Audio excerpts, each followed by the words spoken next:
أعوذ بالله من الشيطان الرجيم بسم الله الرحمن الرحيم إن الحمد لله نحمده ونستعينه ونستغفره ونعوذ به من شرور أنفسنا وسيئات أعمالنا من يهد الله فلا مضل له ومن يضلل فلا هادي له وأشهد أن لا إله إلا الله وحده لا شريك له وأشهد أن محمدا عبده ورسوله وصفيه بين خلقه وخيرته من خلقه صلى الله عليه وعلى آله وأصحابه وذرياته ومن اهتدى بهديه ودعا بدعوته واستنى بسنته إلى يوم الدين سبحانك لا علم لنا إلا ما علمتنا إنك أنت العليم الحكيم رب اشرح لي صدري ويسر لي أمري واحلل عقدة من لساني يفقه قولي وبعد respected brothers and sisters in Islam Assalamu alaikum wa rahmatullahi wa barakatuh. We thank Allah subhanahu wa ta'ala for sparing our lifespan to witness this great day in this blessed month of Ramadan.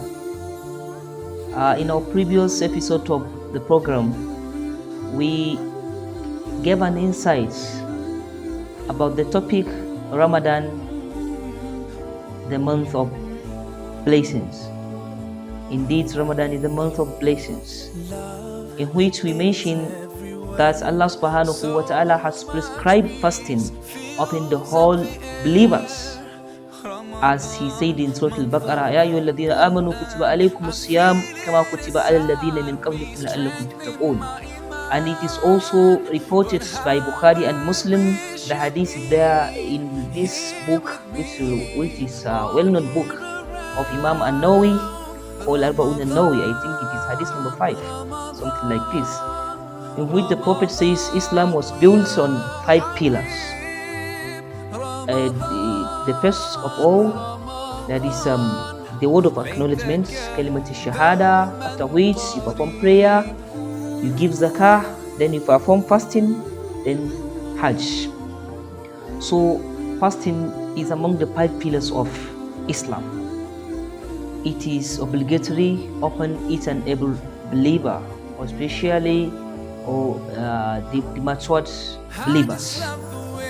But today we are going to discuss about the exempted people, the people who are exempted from fasting. There are a category of people who are exempted from fasting, from observing the fasting of Ramadan. Are you the one? Am I the one? He is the one? Is she the one?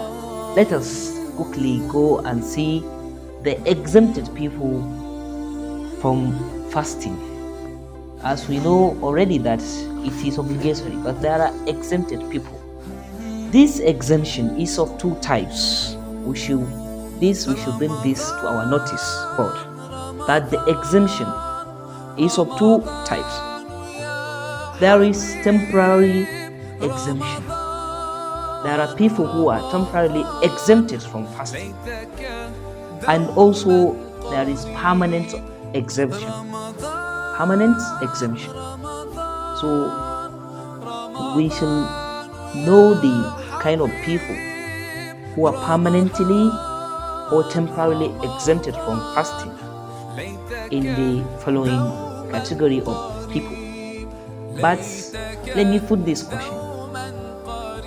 Should this pandemic disease, coronavirus, should serve, can a person who is infected by this pandemic exempted from the fasting? If the person who is infected by coronavirus exempted from fasting, shall we use this period, pandemic disease of coronavirus, to dodge from the fasting of the month of Ramadan? Shall not. Number 1, Allah subhanahu wa ta'ala says it in the Quran clearly. That's فَمَنْ كَانَ مِنْكُمْ مَرِيدًا أَوْ عَلَى سَفَرٍ فَعِدَّةٌ مِنْ أَيَّامٍ أُخَرَ وَعَلَى الَّذِينَ يُطِيقُونَهُ فِدْيَةٌ طَعَامُ مِسْكِينٍ. Here in this verse, there are 3 categories of people who are exempted from fasting. Allah says فَمَنْ كَانَ مِنْكُمْ مَرِيدًا. That's number 1, sick people. Those are sick among you. Aw ala safarin, all the way farthest, thus on a journey. But that journey should be in the cause of Allah, should be in the obedience of Allah subhanahu wa ta'ala. So those who are sick on a journey in which they expect some difficulties during that journey, they are allowed to drop that fasting. So these are among this. It is a like just temporary exemption. Who was sick, فَعِدَّةٌ مِّنْ أَيَّامٍ أُخْرَى. That means they should retake it in the following days. That means after Ramadan, the days after Ramadan, they are to retake that fasting. At that period, they are exempted. This is temporarily exempted people. Sick person who is sick, maybe he's suffering from malaria, he's suffering from high fever, he's suffering even, your answer that of coronavirus is here. Maybe he's suffering from coronavirus. So that person should drop that fasting and he is to retake it. That means the days after Ramadan. Two categories: sick people and wayfarers, the people on a journey. Number 3, then Allah says, وَعَلَى الَّذِينَ يُطِيقُونَهُ فِدْيَةٌ طَعَامُ مِسْكِينٍ. And those people who are fasting but in difficulties, like old people with old age, or people with old age, fidyatul ta'am miskin. They are to give fidya.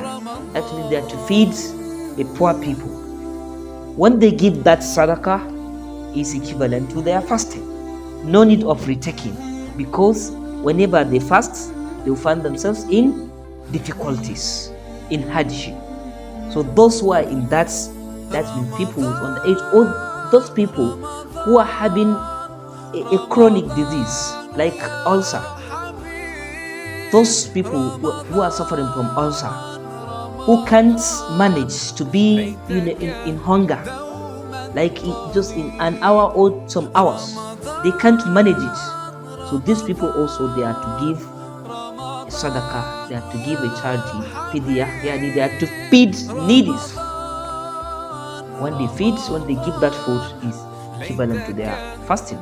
So this category of people, they are permanently exempted from fasting, permanently, because they can't fast it, they are sick, and that sickness can't allow them to fast. And also these people's old age, like Abu Dhar al-Ghifari, when he was having when he was an old person among the prominent Sahaba, he used to, whenever Ramadan comes, he used to give the charity of the whole month once. So you can also give it once. You can give that, you can feed the needy, you can give that food once for the whole month, once for all. You can give it like that. Or you can feed it, you can feed the miskin daily, you give. You can do that. But what you need to do, the best is to feed, is to bring for the whole month, to bring like for 30 days. So these are the people who are permanently exempted from fasting, people with old age. And also on the age people, like children, they are also exempted permanently in the time of maturity. They are permanently, the underage people, the children, they are exempted from fasting. It is not obligatory, but it needs from them, to at least try, to fast. Like all they should do, the parents should try, to arrange to them how to fast, to show them, to teach them how to fast, like in an hours. When they rise up, when they grow up, it will be easy for them to fast. So this is category 3. Category 4, is for women. The women, who are in their monthly periods, menstruation. In that period, they are exempted from fasting, but they will take it the days after Ramadan. Number 5, breastfeeding mother. A mother who is breastfeeding, and she's thinking that if she observe fasting, that baby will suffer. So she is allowed to drop that fasting. But what should be her expiation? Is she also to pay? That's all, or she is also retaken after? This is two opinions among the scholars, but the best one, according to Abdullah ibn Abbas, he said that breastfeeding mother should also feed the miskin. She will also give food to the needy and keep, eating and breastfeeding her baby. This is according to the greatest companion like Abdullah ibn Abbas and many among the Sahaba. So this is category 5. Category 6, and the last one, the pregnant woman. Also, the case of pregnant woman is also, according to some scholars, like that of breastfeeding mother. When she is pregnant and fasting observing fasting is being difficult to that woman, she can drop that fasting. Some scholars say once she delivered, she has to take the number of fasting she dropped. But according to also some scholars, that they said that they attach this pregnant woman to that of breastfeeding mother, because she can't fast because of the baby she's carrying in her stomach. So she's also to feed. But Allah subhanahu wa ta'ala knows the best. So these are the numbers of people, the categories of people who are exempted from fasting. So if you are not among these categories, gentleman, you need to observe fasting according to the teachings of the Holy Prophet sallallahu alaihi wasallam.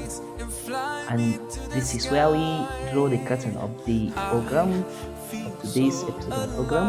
We pray Allah subhanahu wa ta'ala to put us among those who will enter paradise, and we pray Allah subhanahu wa ta'ala to enrich us with all the blessings, mercies which He sent during this month of Ramadan. Allah subhanahu wa ta'ala protects our ummah from this pandemic disease and the rest of diseases. Assalamu alaikum wa rahmatullahi wa barakatuh.